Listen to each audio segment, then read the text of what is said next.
On what many call their last reunion, groups of American war veterans have come back to Normandy, most over 90 years old. How old are you? 91.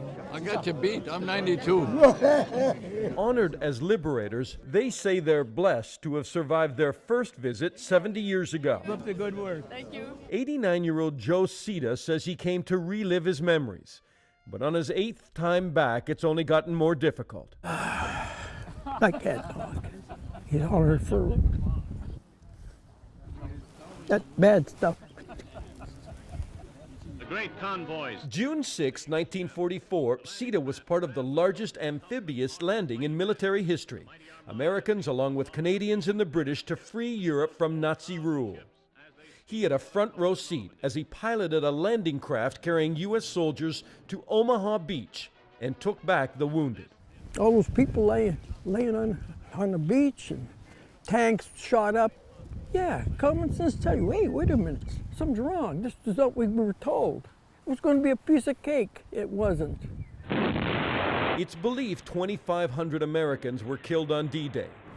In the first few hours of D-Day, there were so many casualties here on Omaha Beach that American commanders believed that Operation Overlord was a terrible catastrophe, the battle plan doomed.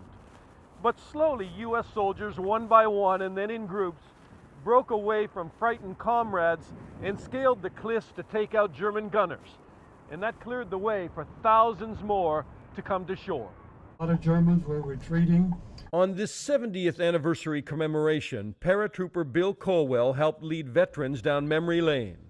They were celebrated by locals dressed as GIs, eager for a moment with a real-life American liberator. Colwell parachuted into Normandy early on D-Day. The last word I heard when I went out the door, just before, look to your left, look to your right, one of you will not see daylight. Colwell had lied his way into the military. He was only 16 when he came face to face with the enemy. It happened in a hedgerow hours after he landed. If you pull the trigger first, you survive. If you don't, well, you're gone. And I hit him in the chest, and as he went down on the ground, he looked at me and tried to say something. And that freaked me out. This week, Colwell, Sita, and almost 24 more veterans received the French Legion of Honor, what could well be the last chance France has to thank them for helping to free Europe. Dana Lewis, Al Jazeera, Carentan, Normandy.